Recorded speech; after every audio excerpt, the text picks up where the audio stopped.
Hi, எல்லாரும் எப்படி இருக்கீங்க? எல்லாரும் நல்லா இருப்பீங்கன்னு நினைக்கிறேன். நம்ம சேனலை சப்ஸ்கிரைப் பண்ண எல்லா நல்லவங்களுக்கும் ரொம்ப ரொம்ப நன்றிங்க. நான் லாஸ்ட் இயரா வந்து பௌர்ணமி பூஜை பண்ணியிருந்தேங்க. அதுக்கப்புறம் நடுவுலையும் பண்ணனா என்னன்னு சரியா எனக்கு ஞாபகம் இல்லை. ஆனா இது வந்து இந்த வாட்டி இந்த மாசம் அக்டோபர்ல வந்து பௌர்ணமி வந்துருக்குது இல்லையா, அதுக்காக வந்து நம்ம எப்பவுமே மகாலட்சுமி பூஜை பண்றது உண்டு. அந்த மாதிரி இந்த மாசத்துல இருந்து நான் வந்து ஒரு பௌர்ணமிக்கும் வந்து தொடர்ந்து பண்ணலான்னு எனக்கு ஒரு இது இருக்கு. அது வந்து எந்த அளவுக்கு அடுத்தடுத்த பௌர்ணமிக்கெல்லாம் வந்து நான் இந்த மகாலட்சுமி பூஜை பண்றேன்றத கண்டிப்பா உங்க கூட ஷேர் பண்றேன். இந்த வாட்டி பௌர்ணமி பூஜை தாங்க பண்ணிருந்தேன்.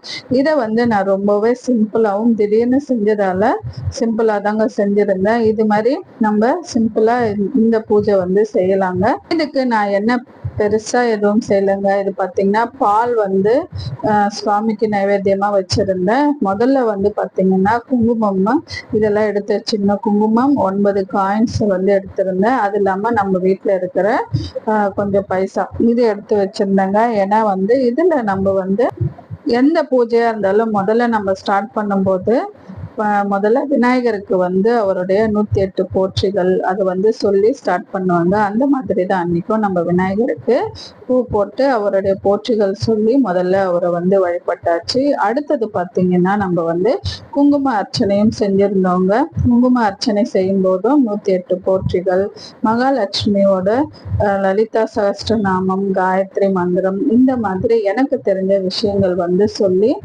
அன்னைக்கு நாங்க பூஜை பண்ணியிருந்தவங்க. அடுத்தது பாத்தீங்கன்னா காயின்ஸ் வச்சியும் வந்து நான் இதே மாதிரி 108 போற்றிகள் வந்து சொல்லி அந்த காயின்ஸ் வச்சியும் நம்ம வந்து செஞ்சிருந்தோம். 108 காயின்ஸ் இருந்தா வந்து நம்ம செய்யலாம் அப்படின்றது கிடையாது. நம்ம கிட்ட வந்து ஒரே மாதிரியான காயின்ஸ் 9 காயின் தான் நான் எடுத்து அதையே வந்து திரும்ப திரும்ப வந்து செஞ்சிருந்தேன். இந்த பூஜை நான் எப்போ பண்ணேன்னு பாத்தீங்கன்னா வந்து ஈவினிங்கா தாங்க. நம்ம வீட்டுல எல்லா வேலையும் டிஃபன் வேலை எல்லாம் செஞ்சு முடிச்சுட்டு அதுக்கப்புறமா வந்து ஒரு 7 to 8 மணிக்கு மேலதான் வந்து இந்த பூஜை செஞ்சிருந்தேன். இந்த பூஜை வந்து இந்த நேரம் தான் செய்யணுமா அப்படின்றது வந்து நம்ம என்ன பௌர்ணமி தானே வரும், அந்த நேரத்துல நிலா வரும்போது தானே இந்த பூஜை செய்யும் போது அது இன்னுமே வந்து நல்லது. அது மாதிரி நம்ம வச்சிருந்த நைவேத்தியத்தை வந்து இந்த பூஜை முடிஞ்சதுக்கு அப்புறமா வந்து நிலா கிட்ட வந்து நம்ம காட்டிட்டு அங்கேயும் வந்து நம்ம அவங்களுடைய ஆசீர்வாதமும் பெற்று அதுக்கப்புறம் வந்து நம்ம அந்த பிரசாதத்தை வந்து நம்ம வந்து எல்லாருமே வீட்டுல இருக்கவங்க எல்லாருக்குமே கொடுக்கலாம். இந்த மாதிரி தாங்க நான் வந்து ரொம்பவே சிம்பிளா தான் இந்த பூஜை பண்ணியிருந்தேங்க, பௌர்ணமி பூஜை. ஆனா இந்த வீடியோ வந்து நான் உங்களுக்கு ரொம்ப கொஞ்சம் லேட்டா தான் கொடுக்குறேன். இன்னும் அடுத்தடுத்து நம்மளுக்கு வந்து இந்த புரட்டாசி மாசம் தளிகை போடுறது இந்த இதெல்லாம் வந்ததால நான் அடுத்தடுத்து வந்து நம்மளால வீடியோ உடனே கொடுக்க முடியல.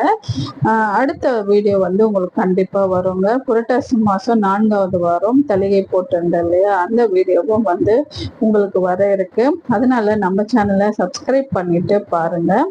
நீங்களும் மறக்காம வந்து இந்த பூஜை வந்து செஞ்சுட்டு உங்க வாழ்க்கைய வந்து எப்படி வந்து எல்லாருமே ஒரு விஷயத்துக்காக தான் வந்து நம்ம ஓடிட்டே இருக்கோம். அது என்ன விஷயம்னா இந்த பணத்தை நோக்கி தான் வந்து ஒவ்வொரு விஷயமும் நடந்து வருதுன்னும் போது அந்த விஷயத்துக்காக நம்ம வந்து செய்யற ஒரு சில பூஜைகள் இதெல்லாம் வந்து அதுக்கு கண்டிப்பா வந்து கை கொடுக்கும் தான் என்னுடைய நம்பிக்கைங்க. இந்த மாதிரி நம்மளுடைய நம்பிக்கையின் வழிபாடாதான் வந்து இந்த மகாலட்சுமி பூஜையும் வந்து நான் செஞ்சிருந்தேன். இது வந்து ரொம்ப கிராண்டா தான் செய்யணும், இப்படி எல்லாமே வச்சுதான் செய்யணும் அப்படின்றது இல்லை. அதோட வீடியோவும் வந்து நான் அந்த மாதிரியும் செஞ்சிருக்கேன். குபேர பூஜை தீபாவளிக்கு முன்னாடி தான் செய்வோங்க. அந்த பூஜையும் செஞ்சிருக்கேன் லாஸ்ட் இயர். அதோட லிங்க்கும் நான் கீழே கொடுக்குறேன், நீங்க அதையும் பாருங்க. அது இல்லாம பௌர்ணமிக்கு வந்து இந்த மாதிரி வந்து நான் வீடியோ இந்த பூஜை வந்து செஞ்சிருந்தேன், மகாலட்சுமி பூஜை.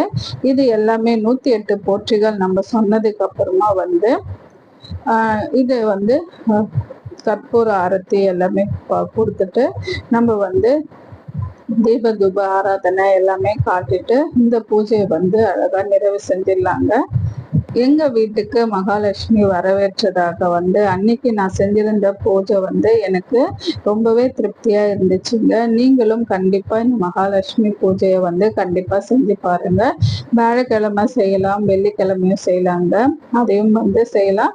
அப்படி இல்லைன்னா பௌர்ணமி அன்னைக்கு வர்ற ஒரு பௌர்ணமிக்கும் வந்து நம்ம செய்யலாங்க.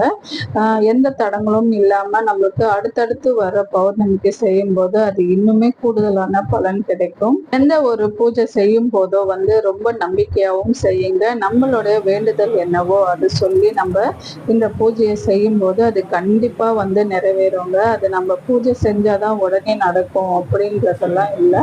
நம்மளுக்கு என்ன கிடைக்கணும்னு இருக்கோ அது கண்டிப்பா கிடைக்கும். என்ன இந்த பூஜைகள் செய்யும் போது அது சீக்கிரமா வந்து அடையும் ஒரு நம்பிக்கை தான். அடுத்த வீடியோலங்க